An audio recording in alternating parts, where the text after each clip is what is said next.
ETF index mutual funds నేర్చుకుని stock మార్కెట్లో రాణించాలనుకుంటున్నారా? వెంటనే ఈ నెంబర్కి కాల్ చేయండి. హాయ్ హలో నమస్తే, welcome back to Suman TV. ప్రస్తుతం మనతో పాటు ఉన్నారు స్టాక్ మార్కెట్ అనలిస్ట్ సుందరరామరెడ్డి గారు. సార్తో మాట్లాడదాం. నమస్తే సార్. నమస్తే మేడం. సార్, ఈ మధ్యకాలంలో చూసుకుంటే గ్యాస్ డిస్ట్రిబ్యూటర్స్ కంపెనీస్ కొంచెం డ్రాప్లో కనిపిస్తున్నాయి కదా, అంటే దాని మీద మీ ఒపీనియన్ ఏం చెప్తారు? లాంగ్ టర్మ్లో టూ గుడ్ కంపెనీస్ అండి. గవర్నమెంట్ రీసెంట్గా ఈ city gas distribution companies like MGL and IGL ఇలాంటి కంపెనీస్కి ఏంటంటే వాళ్ళు గవర్నమెంట్ సబ్సిడీతో సప్లై చేసే గ్యాస్ రేట్లు పెంచారనమాట. అంటే ఇప్పటిదాకా వాళ్ళకి ఎంతకంత సబ్సిడీ ఇస్తే కొంత గ్యాస్ని గవర్నమెంట్ దగ్గర తీసుకునేవాళ్ళు. ఇప్పుడు ఏంటంటే మార్కెట్ రేట్ కొనుక్కోవాల్సి వచ్చింది అనమాట మొత్తం. ఓకే, తద్వారా రేట్లు పెరగబోతున్నాయి వాటికి. బట్ ఆ కంపెనీస్ పెరిగిన రేట్ని పబ్లిక్ మీద పాస్ చేస్తారండి వాళ్ళు. కాబట్టి వాటికి వచ్చిన టెంపరీగా ఎఫెక్ట్ అవుతారు తప్ప లాంగ్ టర్మ్లో ఎఫెక్ట్ ఏం కాదు. ఓవరాల్గా గవర్నమెంట్ వాళ్ళు 2030 కల్లా ఇండియా మొత్తం కూడా ఈ గ్యాస్ పైప్ లైన్ ద్వారానే సప్లై చేస్తున్నారండి.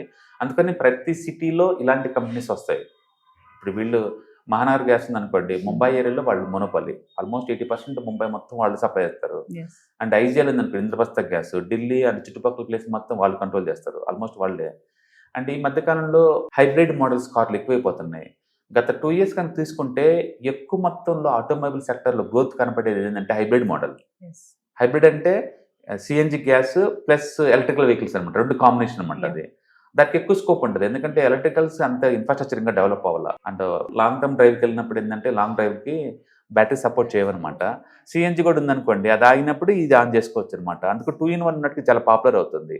అందుకు లాస్ట్ 2 yearsలో మన గ్రోత్ కనుక చూసుకుంటే ఎక్కువ గ్రోత్ ఉన్నది ఆటోమొబైల్లో. ఎక్కువ ఏమో అమ్ముడుపోతున్నాయి అంటే ఎలక్ట్రికల్ వెహికల్స్ కన్నా కూడా ఎక్కువ సిఎన్జి వెహికల్స్ ఎక్కువ అమ్ముడుపోతున్నాయి. అంటే పర్టికులర్గా ఢిల్లీలో ఈ పొల్యూషన్ తోటి సిఎన్జి బాగా వాడుతున్నారు అనమాట. పైగా వీళ్ళు వేరే కొత్త కొత్త ప్లేస్కి మొత్తం ఎక్స్పాండ్ చేస్తున్నారు. మొత్తానికి 2030 వరకు ఎంటైర్ ఇండియాలో ఈ gas distribution companies average growth 30% expect చేస్తున్నారు. అండ్ డెఫినెట్గా కంపెనీస్ ఫండమెంటలీ వెరీ సౌండ్ అండి, డెట్ ఫ్రీ కంపెనీస్. అండ్ రెండోది డివిడెండ్ ఈల్డ్ కూడా 2.5 నుంచి 3% దాకా వస్తుంది. ఈ రేట్లు పడిన తర్వాత మంచి అట్రాక్టివ్గా ఉంది ఇప్పుడు. కాబట్టి ఇప్పుడు గవర్నమెంట్ ఒకవేళ వాళ్ళు ఆ రేటు ఇవ్వకపోయినా సరే, ఇప్పుడు కేజీ 75 రూపాయలు నడుస్తుంది. అంటే గవర్నమెంట్ 30% మాత్రమే వీళ్ళకి గ్యాస్ సప్లై చేస్తారు, మిగతాది వీళ్ళు బయట ఓపెన్ రేట్లు కొనుక్కుంటున్నారు. ఇన్ కేస్ ఈవెన్ గవర్నమెంట్ వాళ్ళు కూడా ఒకవేళ మొత్తం కంప్లీట్గా 100% మార్కెట్ రేట్కి కొనమన్నా సరే వీళ్ళకి కేజీ 75 నుంచి 100 పడుద్ది. ఒకవేళ 100 పడ్డా సరే సిఎన్జి వెహికల్స్ యావరేజ్ మీద 25 కిలోమీటర్లు జర్నీ చేస్తాయి. అంటే కిలోమీటర్కి నీకు యావరేజ్గా 4 రూపాయలకి వస్తాయి. అదే నీకు పెట్రోల్ డీజిల్ ఇవ్వనుకోండి, యావరేజ్ మీద 80 కన్నా ఎక్కువ రావు. అంటే కిలోమీటర్కి నీకు 5.5 పడుతుంది. స్టిల్ పెట్రోల్ డీజిల్తో పోల్చుకుంటే సిఎన్జితో నడిచే వెహికల్స్ నీకు 20% మార్జిన్ మిగులుతుంది. కాబట్టి జనాలు రేటు పెంచినా కూడా సిఎన్జి నుంచి అంత ఈజీగా షిఫ్ట్ అవ్వరు. రెండోది కుకింగ్ గ్యాస్ ఎట్లాగూ షిఫ్ట్ అవడానికి కుదరదు. కాబట్టి వాళ్ళకి రేట్ ఏమైనా పెరిగినా కూడా అది పబ్లిక్ మీద పాస్ చేస్తారు. కాబట్టి అంటే కంపెనీలు fundamentally sound and well debt free companies కాబట్టి అండ్ టోటల్ సెక్టారే నీకు 30% గ్రోత్ ఉంది. కాబట్టి అంటే ముందు రోజుల్లో ఇండియా మొత్తం ఎక్స్పాండ్ చేసే ఛాన్స్ ఉంది. ఇప్పటికే వాళ్ళు గుజరాత్లో కావచ్చు, ఉత్తరప్రదేశ్ కావచ్చు, అన్ని ప్లేస్లో వాళ్ళు ఎక్స్పాండ్ చేస్తున్నారు ఆల్మోస్ట్. ఓకే, కాబట్టి మంచి పొజిషన్లో ఉన్నాయండి. సో ఈ పడ్డ రేట్ని మనం డిస్కౌంట్ రేట్గా ట్రీట్ చేసుకుని మనం తీసుకోవచ్చు కరెంట్ ప్రైస్. లాస్ట్ 2 days నుంచి ఆల్రెడీ స్టాక్స్ మూవ్ స్టార్ట్ అయినాయండి. కరెంట్ ప్రైస్ దగ్గర తీసుకుంటే కనుక మనం మంచి రిటర్న్స్ ఎక్స్పెక్ట్ చేయొచ్చు. సో ఈ గ్యాస్ స్టాక్స్ అనేవి గుడ్ ఇన్వెస్ట్మెంట్ అంటారా? డెఫినెట్గా, ఎందుకంటే 2030 కల్లా ఎంటైర్ ఇండియా మొత్తం కూడా సిలిండర్లు ఉండవు, పైప్ లైన్ ద్వారా సప్లై చేస్తారు. ఇప్పటికే హైదరాబాద్లో మీరు చూసారు, హైరేజ్ బిల్డింగ్స్ కానీ గేటెడ్ కమ్యూనిటీ కానీ ఎక్కడైనా సరే అన్ని పైప్ లైన్సే. అప్పుడు డెఫినెట్గా వాటి గ్రోత్ ఉంది. అండ్ ఎక్స్పెక్టేషన్ ఇండస్ట్రీ ఈ ఏరియాలో 50% గ్రోత్ ఎక్స్పెక్ట్ చేస్తాను నెక్స్ట్ 2030 వరకు కూడా. కాబట్టి ఇండియన్ గవర్నమెంట్ వాళ్ళు మొత్తం గ్యాస్ బేస్డ్ ఎకానమీగా మారుస్తున్నారు. కాబట్టి అంటే ఇవి ఆల్రెడీ అందులో లీడింగ్లో ఉన్నాయి, ఐజిఎల్ అండ్ ఎంజిఎల్ ఆల్రెడీ ఇవి. అండ్ ముందు రోజుల్లో పొల్యూషన్ కంట్రోల్ కోసం వెహికల్స్ కూడా ఫోర్స్ చేస్తారు వాళ్ళు. కాబట్టి ఉన్న వెహికల్స్ అన్ని కూడా ఎక్కువ శాతం ఏదర్ ఎలక్ట్రికల్ వెహికల్స్ కానీ లేదా సిఎన్జి కానీ లేదా హైబ్రిడ్ మోడల్ కానీ షిఫ్ట్ అవుతాయి. కాబట్టి డెఫినెట్గా మంచి స్కోప్ ఉంటుందండి. అంటే కరెంట్ ప్రైస్ దగ్గర మనం బై చేసుకోవచ్చు. లాంగ్ టర్మ్గా వీటిని రికమెండ్ చేయొచ్చు అసలు? డెఫినెట్గా, ఎందుకంటే ఈ గవర్నమెంట్ ఇంటర్ఫీరెన్స్ ఉన్న ఏ సెక్టర్స్ అయినా సరే టెంపరీగా ఏదంటే గవర్నమెంట్ ఏదైనా పాలసీస్ షిఫ్ట్ చేసినప్పుడు సడన్గా డ్రాప్ అవుతాయి.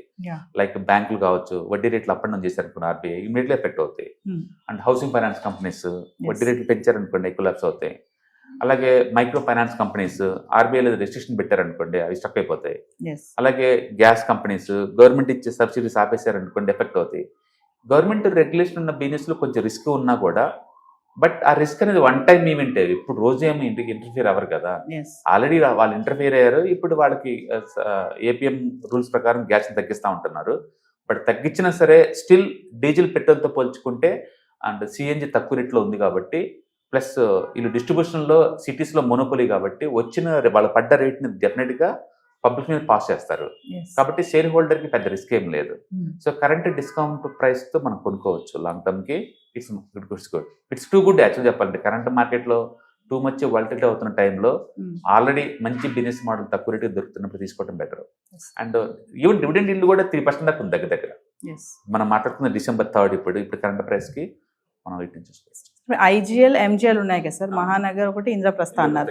Which is the best stock అంటే? రెండు కూడా. ఎందుకంటే ఐజీఎల్ ఏమో వాళ్ళు ఢిల్లీ చుట్టుపక్కల ఏరియాలో వెరీ స్ట్రాంగ్ వాళ్ళు, ఓకే, అండ్ ఐజీఎల్ వాళ్ళు.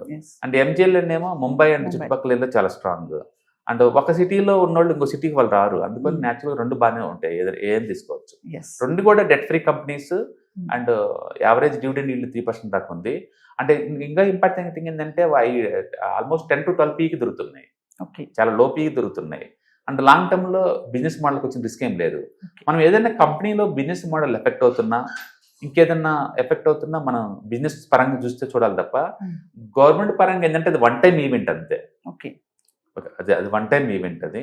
కాబట్టి ఆ రిస్క్ అయితే ఆల్రెడీ పోయింది, ఎందుకంటే స్టాక్స్ ఆల్రెడీ డ్రాప్ అయినాయి కాబట్టి కొత్తగా అలాంటి రిస్క్ ఏం లేదు ఇంకా. కాబట్టి కన్సిడర్ చేయొచ్చు కరెంట్ ప్రైస్ తగ్గి. Thank you sir. హాయ్, మీరు స్టాక్ మార్కెట్కి కొత్త, లేదా మీరు మార్కెట్లో ఉన్నా సరే మనీ మేక్ చేయడం టఫ్గా ఉందా? అంటే స్టాక్ మార్కెట్లో ఎన్ని సంవత్సరాలు ఉన్నా సరే ఇంకా బ్రేకింగ్ ఏం రావట్లేదా? లేదా మీరు పెద్ద మొత్తంలో స్టాక్ మార్కెట్లో మెయింటైన్ చేయాలనుకున్నారా? మీ పొజిషన్ ఏదైనా అయి ఉండొచ్చు. స్టాక్ మార్కెట్లో కనుక లాంగ్ టర్మ్లో మనీ మేక్ చేసుకోవాలనుకుంటే షార్టెస్ట్ పాసిబుల్ వే అంటే ETFs, index funds, mutual funds ద్వారా లిటిల్ బిట్ ఈజీగా ఉంటుందన్నమాట. కాబట్టి మీకు ఎవరికైనా ఇంట్రెస్ట్ ఉందంటే ETFs, index funds and mutual funds నేర్చుకోవడానికి ఇది బెస్ట్ పాసిబుల్ వే ఏంటంటే ETFs, index funds and mutual fund course. ఇది ఎవ్రీ మంత్ వీకెండ్స్లో సాటర్డే, సండే, మండే ఇలా 3 రోజుల్లో daily 2 hours, totally 6 hours programme ద్వారా నేర్పడుతుంది. ఇంట్రెస్ట్ ఉన్న పార్టిసిపెంట్స్ కింద స్క్రోల్ అవుతున్న నెంబర్స్ని కాల్ చేయడం ద్వారా లేదా రిజిస్టర్ చేసుకోవడం ద్వారా మీ సీట్ని బుక్ చేసుకోవచ్చు. Thank you.